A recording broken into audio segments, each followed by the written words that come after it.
This is my fourth try. Every time I try to record this video, my dog barks or something. This has been a great first week. Congratulations. You have all done a great job in the discussions. The discussion leadership has been wonderful. I'm really, really pleased, and I've enjoyed the interesting topics that are coming up in the discussion. So keep up the good work. Some of you might want to work a little bit harder on your first discussion post, so your initial responses to the questions, to make sure that they are a little bit longer, a little bit more detailed. And this doesn't at all apply to everyone. So if you think you've been doing a sufficient job in that, I'm sure you probably have. But if your discussion posts have been less than 4 sentences on the short side, then you can work on beefing those up and trying to get some quality ideas into those. So in these first sets of texts, we have been thinking about reading texts and thinking about ideas that we don't generally critique. I've asked you to read critically works that we generally accept for what they are. And in doing this, and I know it's a hard thing to do, we don't normally think about children's movies with that critical lens. We don't approach the Bible that way. But when we do, we see patterns. And we've identified examples of discrimination and differences. Why is there a Prince Charming? That's such a part of our culture, and no Princess Charming. No one talks about Princess Charming. We don't have a sense of what Princess Charming would be. So we've noticed these things and found basis and patterns for sexism that has been ingrained into our culture. The next set of reading is very different. We're looking at people who have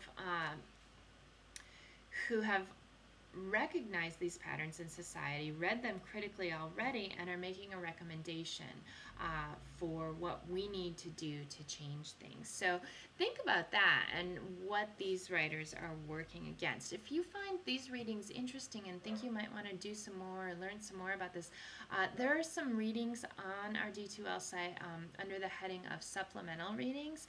And there's the Introduction to the Second Sex by Simone de Beauvoir, Monique Vitigue's One is Not Born a Woman, and Gloria Steinem's hilarious essay, If Men Could Menstruate. And all of these, in their own way, are pushing the way we think about gender. So those are there if you are interested in them. You don't have to talk about them. They're not required. But I think that some of you may really enjoy them and benefit from them. So your first paper is due, and I will be reading those this weekend.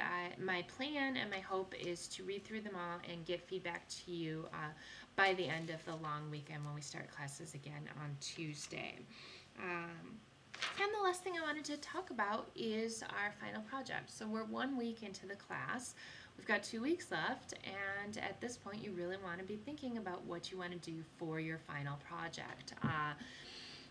And I thought that I would give an example of one way you might approach this project. I want you to know that this is just an example, and you really can do this project in so many different ways, and I encourage you to bounce ideas off me.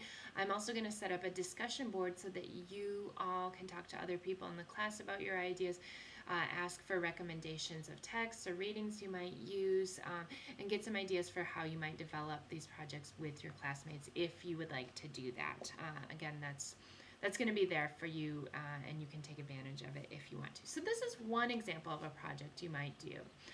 In the U of A Museum of Art, where I was last weekend, this is where I got the idea, Audrey Flack's, there's an Audrey Flack exhibit right now, and her very famous Marilyn painting is back. It was on loan with another collection, and it's back in the art museum right now.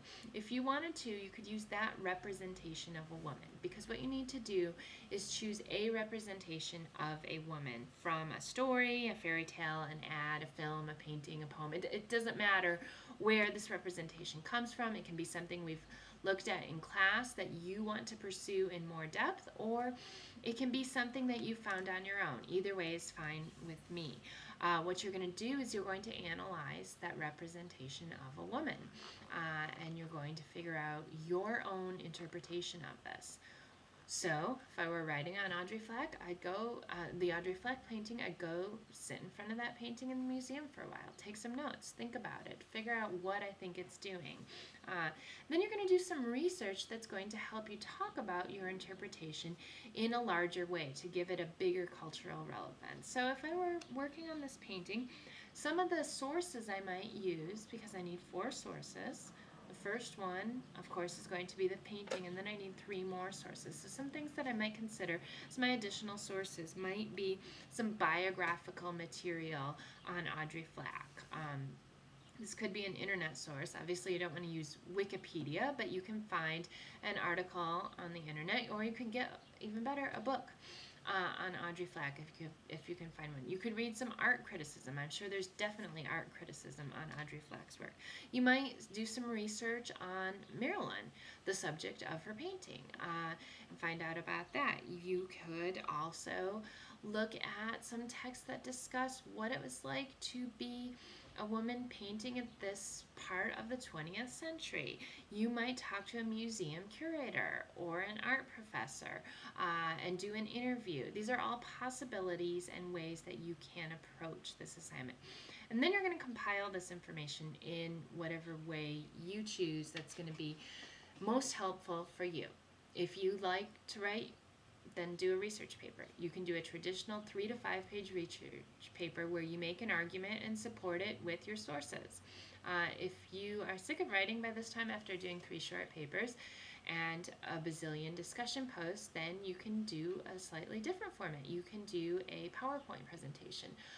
Keep in mind that the challenge with PowerPoint is figuring out the amount of information to put in there, how to give us information so it's not just a series of pictures, but also to take advantage of the visual aspect of PowerPoint. If you're using PowerPoint, it's pointless just to have a bunch of slides that have text on them.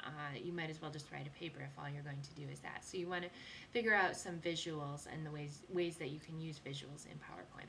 Or you can do a video, something like this, although I hope that if you do choose the video option, you'll do something a little bit more interesting than what I'm doing on these. It's just sitting here and talking. Again, it's a visual art form, and there's a lot more that you can do to help you express this information. So those are your 3 options.